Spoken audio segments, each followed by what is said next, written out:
Today I wanted to talk about the 14 apps that I use in my online business, and every single one of these I recommend to people when they ask me what systems and processes I use within my business. I literally use every single one of these pretty much every single day, so I'm happy and excited to tell you guys about these. Number one is pretty basic, and it is the Google Calendar. Fail to plan, then you're planning to fail, right? And Google Calendar for me has just been probably the best place to start, because everything that we're going to talk about after all comes down to you literally having time to use these apps and having time to get stuff done. And Google Calendar for me is the best place to do that, because it syncs up to your phone, it syncs up to your laptop, and all of the apps that we're going to talk about, they can all be integrated very nicely to the Google Calendar. So number one, Google Calendar. Number two, still with like the calendar sort of format, is going to be Calendly, right? So Calendly is very powerful,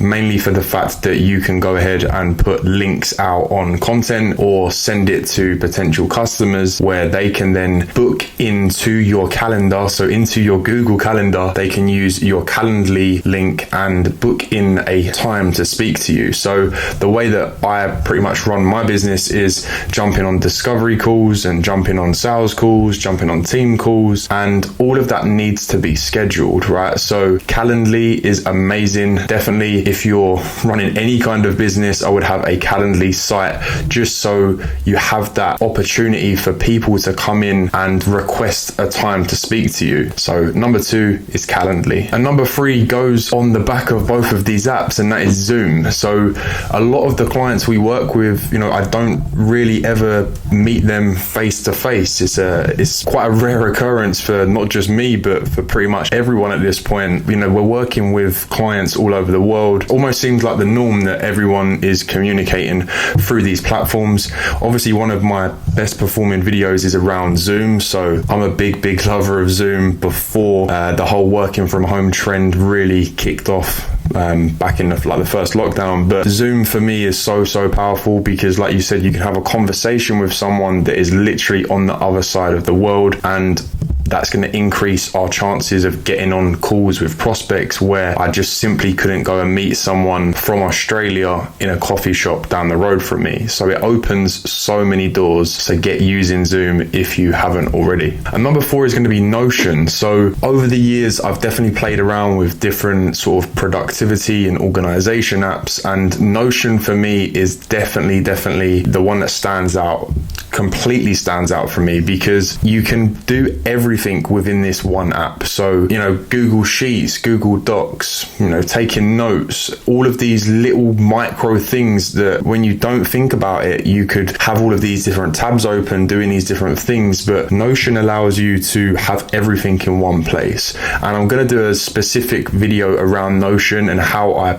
actually use it. But I would say, even if you've never heard of Notion, there's still a lot of people that haven't heard of Notion, right? So I'd say definitely just go download it. There's so many different templates, and I'm literally looking at it right now for this video that I've planned all of my content now through Notion, plan out literally everything, right? So I'm going to do a full breakdown on how I personally use Notion, but download it, have a look at the templates. Same again, it's really good, because it's going to sync up to your computer, it's going to sync up to your phone, everything is in one place. So number five is going to be Slack. So Slack is an absolute necessity if you're talking to clients, you're talking to team members. Slack is 110% in the place where you want to be communicating with these people, simply because when you're running an online business, especially if you're, like I said, you're dealing with clients, you don't want to have some clients iMessaging you, some clients emailing you, some clients trying to message you on WhatsApp. You want to have a system and a process in place, and for me that is using Slack. So I speak to all of my team members in Slack, I speak to all of my clients in Slack,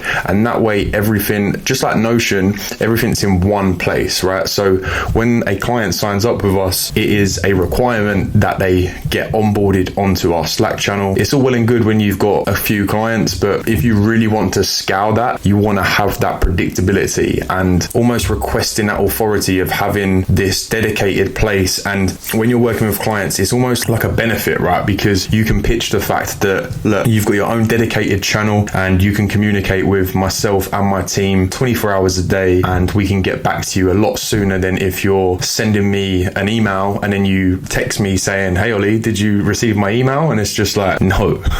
Everything goes through Slack. So same again, if you've never heard of Slack, go and do some research. Really, really good tool. I will make a further video on how I specifically use Slack within the business. Number 6 is going to be Lead Pages. So Lead Pages I've used for a very, very long time now. Lead Pages is essentially the software that I create websites and landing pages through. I've created a lot of websites for clients using this software, and it is really, really easy, especially if you're making websites for clients. Lead Pages is so simple to use, especially if you're doing like a handover. So if you're making a website for a client, it's such a great software to then hand over to that client if you're not going to be managing it for them, because it's just literally like drag and drop. Everything's so simple, and the ability to create landing pages and like your website in the same software is really, really handy. And it has a lot of extra features, not just creating a landing page, but if you want to collect leads through there, then it's got a lot of automatic systems within Lead Pages for you to do that as well. So number 7 is Loom. So Loom is incredible. Like, that's the only word I can put to Loom. Loom is incredible. A couple of ways that I use Loom is doing standard operating procedures. If I do something once in my business, Loom allows me to take me out of it, right? So what Loom does is it's a screen recording software. Obviously record your screen, and what you can do, say for example, you need someone to upload your YouTube videos for you. What I can do is just make a Loom video of how I upload the YouTube videos, and then send that Loom video to whoever I hire to do that task. If you're sending it to a VA, if you're sending it to if you're sending something to a graphic designer, if you're sending anything to anyone, you want to be using Loom, simply because it's so simple. I don't think that makes sense, but oh well. Yeah, Loom is ridiculous, because the thing is, for me as well, is like there's no business that you could run that you couldn't make stuff easier for yourself by creating a series of Loom videos of you explaining certain things. So one thing that I'm doing at the moment is I'm using a virtual assistant to do prospecting for me. So I realized very, very quickly that prospecting isn't something that needs me involved in that process. So it doesn't require any of my personal skills or my personal abilities. It's very, very simple, almost like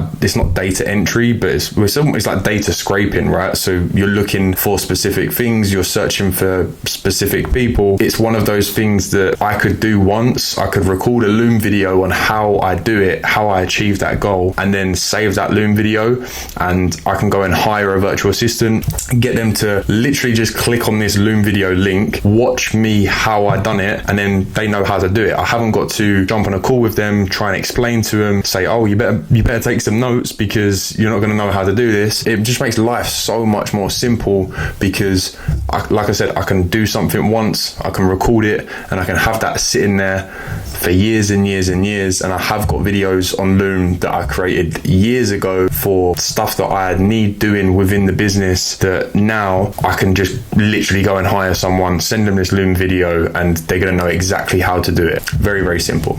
So the next is going to be Tabata Timer. So a Tabata Timer, you can literally, one of the ones I use is tabatatimer.com. I actually use this bad boy a lot of the time now, because this is just literally it's like a Pomodoro timer. Tabata Timer is just essentially like the fitness version of it, but Tabata Timer is probably the best version I've found of it online. I use this a lot now, but when I'm in a coffee shop and I don't want to look like a complete weirdo, I do it a lot of the time. I literally have this out on my laptop while I'm doing work in coffee shops, but sometimes you want to be a little bit more discreet when you want to stay focused. But using the Pomodoro technique while staying focused doing your work has huge benefits, which I will go into in another video. But using the Tabata Timer on your laptop is going to be a really good way to stay focused, right? And one way that I do it at the moment is I do 30 minutes of work, followed by 5 minutes of rest. And obviously I come from fitness, so I look at it as like a HIIT workout of focus, right? So the Tabata Timer that I use is literally the one that I use to do HIIT sessions in the gym, whereas I would usually do 50 seconds of work or workout, if you like, followed by 10 seconds of rest. And I just do the exact same format for when I'm doing deep focused work on my laptop, set it for 30 minutes, 5 minutes rest, and continue. So the next one is going to be Zapier, a seriously great automation tool. What you can do, I mean, I won't even try and explain some of the stuff that you can do with Zapier because there is a ridiculous amount you can do on it. You can automate pretty much everything, right? So a good example is you can set it for YouTube, right? So when I post this YouTube video, I can get Zapier to automatically send a tweet based on the YouTube video getting uploaded. I can get Zapier to send a tweet, hey, this YouTube video just went live. With the same process, you can then get it to post an Instagram post with the thumbnail. I mean, I don't do this, but you can get it to post a photo or post a thumbnail to your Instagram feed. Hey, I've just uploaded this video, and so on and so forth. Very scary, like the amount of stuff you can do. Like you can even set it up to your Amazon Alexa. So when my Amazon Alexa goes off in the morning, it's going to automatically send an email to my virtual assistant, hey, Olley's awake now, send him a message on Slack or something like that. Like you can literally automate so much on there. I don't know how it's going to plug and play into your business, but whatever business you're running, have a look into there, see what automations you can do. Because same again, if you're hiring a virtual assistant to do something, but you can automate it with Zapier, it's like there's no point even paying that virtual assistant to do something that a software like Zapier can do. So the next one is going to be Skillshare. And I think the main reason I wanted to add Skillshare onto here is we're always learning, right? There's always something else you can learn, and using other platforms to do courses and stuff like that, or if you're doing courses directly from someone like a mentor you found, then obviously it's going to be direct. However, Skillshare is something that you're going to pay a monthly fee for, and then you'll get access to literally thousands and thousands of online courses, and they've got pretty much every industry, every single niche in there. So, you know, we can always learn something more. And I think maybe cancelling your Netflix subscription and replacing it with a Skillshare subscription could be a good idea, because there is always something you can learn. I'm going to be looking more into like filmmaking and trying to develop my filmmaking skills in the upcoming months. So Skillshare is definitely something I enjoy. I've done a lot of courses on YouTube. I've done a lot of courses on like graphic design, video editing, and there's amazing stuff in there. And the thing is, it's all like pretty much creator based, right? So you're literally seeing people's processes and how they have achieved a certain result. So definitely go ahead and check out Skillshare. So the next one on the list is Alarmy, and you know, you may be able to tell, but I'm pretty tired right now. It's 25 past 9. It's not even late. God, I'm feeling old. I've been getting up consistently at 5:30 for a while now. I had to get this video done today, so that's why I'm here. But yeah, Alarmy for me pretty much changed my life in a sense. If you've been on the channel for a while, you probably know that I've used this for a while. Alarmy is amazing, genuinely. So it's got better as the years have sort of progressed and as they've updated the app. And I've actually been in communication with the owners over at Alarmy. So hats off to you guys. You guys are amazing. But I used to have it that when I woke up, you had to solve like memory problems and stuff like that. Now I've actually got it that I have to literally type in certain words for my alarm clock to go off, which has seriously helped me in building that habit and routine of waking up at 5:30, because it's like a barrier for my alarm. I can't just press snooze on my alarm anymore. I have to literally type in these certain words for my alarm going off. That tied with the fact that I keep my phone over the other side of my room, so I have to wake up, get out of bed, go and type these words in on my phone. They're like positive affirmations, so obviously I'm sort of subconsciously putting in my head that, you know, you're ready to get started with a day. Obviously get up, have a coffee, and yeah, having a coffee tied with doing my positive affirmations on Alarmy definitely helps me get out of bed, change my life. go and download Alarmy, 110%. The next one is going to be Google Slides. In this digital era where we're all sort of trying to put content out there, and maybe some of you don't feel comfortable with getting on camera like I am now, using Google Slides is a really, really good visual aid when you're creating content. So same again, if you're using Loom to do a breakdown video to send to a virtual assistant, it's going to help you so much if you just put like a step-by-step Google slide on how to achieve that, and then instead of it just being boring of you just going through it, you could have like step 1, and then on the Google slide then you go and explain it. Especially when you're doing sales calls on Zoom, right? You can literally share your screen on Zoom, have the Google slide almost like a pitch deck or a presentation, all of your information about your company, what you're going to help them with. If you've done your thorough research into that prospect, then you could even have stuff about their business within this Google slide, and it shows you've done your research, right? So instead of me just jumping on a Zoom call and it's just me sitting there like, oh yeah, well, I had a look into your website, I noticed this, and I noticed this, and I noticed this. It's going to seem so much more presentable and so much more official if I'm saying, you know, I noticed this, and I've actually got it in front of them. They can literally see it on the Google slide, and you know, I'm breaking it down in front of them, and I'm actually giving them a visual aid. Whenever I say visual aid, I just think of the scene from Friends. You know what's a good visual aid? Please don't say naked chicks.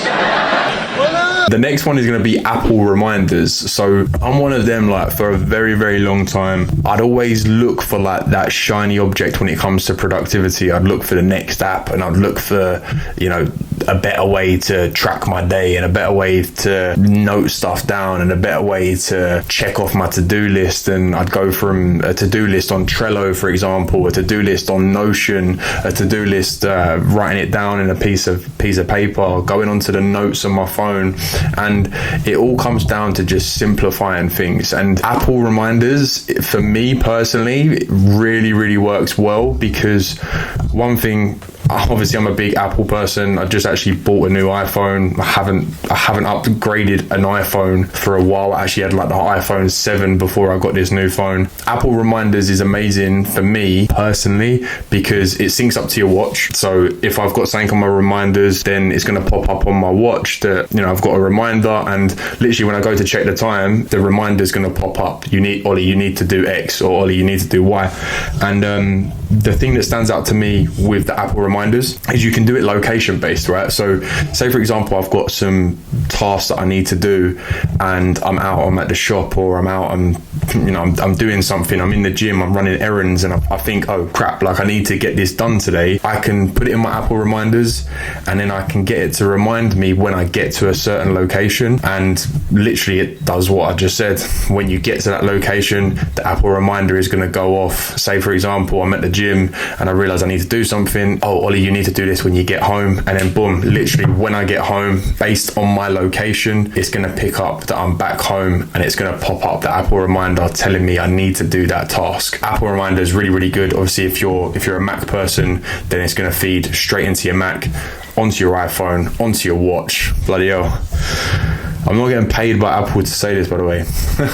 And the next two are YouTube and TikTok. Obviously, I'm going to say both of them in the same stretch, because they're both ways of gaining attention, right? So you're watching this video right now, it's gaining attention. And I use YouTube to, you know, find a lot of stuff out. Going back to the Zoom video that I was talking about, I will go onto YouTube and type in how to do X. And, you know, that Zoom video, people go into YouTube as a search engine, right? So use YouTube. There's so much content on YouTube, so much valuable content on YouTube, and it's all free. So unlike Skillshare, where you have to pay a subscription, don't get me wrong, I think it's definitely worth it, Skillshare, because that is, you know, more dedicated to courses. And obviously YouTube, you can go down a bit of a black hole. You're probably in one right now, and if you are, click on my next video. YouTube's obviously amazing for consuming content, but I would try and switch that as soon as possible. Instead of just consuming content, content on YouTube, start distributing content on YouTube, because you simply just never ever know where it's going to do.